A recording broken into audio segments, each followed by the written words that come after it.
فاسألوا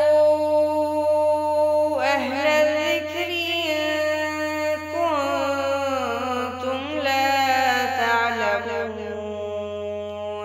السلام علیکم ورحمۃ اللہ وبرکاتہ۔ ایک میسج کے متعلق سوال کیا گیا جس میں ایک بات بتائی گئی جس کو حدیث کہا گیا کہ ایک بار موسیٰ علیہ السلام نے اللہ تعالیٰ سے پوچھا کہ میں جتنا آپ کے قریب رہتا ہوں، آپ سے بات کر سکتا ہوں، اتنا اور کوئی بھی قریب ہے؟ تو اللہ تعالیٰ نے فرمایا کہ اے موسیٰ، آخری وقت میں ایک امت آئے گی، وہ امت اللہ کے رسول صلی اللہ علیہ وسلم کی امت ہوگی۔ اس امت کو ایک مہینہ ایسا ملے گا جس میں وہ سوکھے ہونٹ، پیاسی زبان، سوکھی آنکھیں، بھوکے پیٹ افطار کرنے بیٹھیں گے، تب میں ان کے بہت قریب رہوں گا۔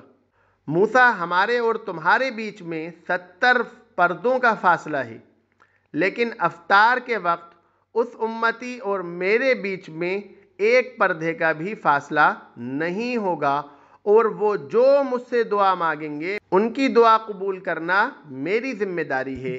تو پوچھا گیا کہ کیا یہ حدیث صحیح ہے یا نہیں؟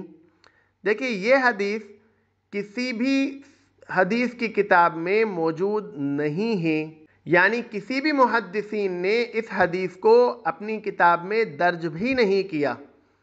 یعنی موضوع حدیث، ضعیف حدیث تو محدثین نے درج بھی کری اور اس پر حکم بھی لگایا کہ یہ حدیث موضوع ہے، یہ حدیث ضعیف ہے، یہ حدیث من گھڑت ہے، یہ حدیث صحیح نہیں ہے، لیکن اس بات کو کسی بھی محدثین نے اپنی کتاب میں درج بھی نہیں کرا۔ جو موضوع اور من گھڑت واقعات کی کتاب ہے، جو خرافات سے بھری ہوئی ہوتی ہے، اس میں یہ واقعہ ہمیں ملتا ہے، اس کی کوئی اصل نہیں ہے، اور اس بات کے متن میں بھی غیر مناسب عبارت ہے، بالکل صحیح عبارت نہیں ہے کہ اللہ تعالیٰ کہہ رہے ہیں کہ میں تم سے یعنی موسیٰ علیہ السلام سے زیادہ ان کے قریب ہوں گا۔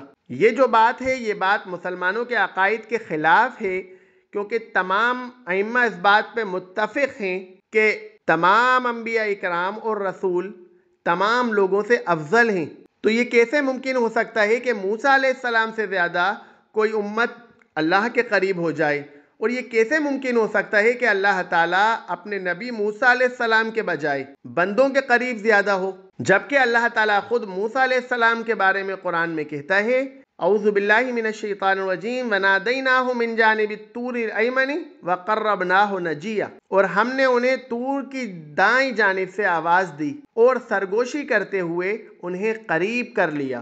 ابن عباس رضی اللہ عنہ کہتے ہیں اللہ تعالیٰ نے انہیں اتنا قریب کر لیا کہ تورات کی کتابت کے لیے قلم کے چلنے کی آواز بھی سن لی۔ تو یہ بات بالکل موضوع اور من گھڑت ہے، اس پہ عقیدہ رکھنا، اس پہ یقین کرنا یہ جائز نہیں ہے، اور اس بات کو اللہ کے رسول صلی اللہ علیہ وسلم کے نام سے کہنا یہ بھی غلط بات ہے، یہ صحیح نہیں ہے۔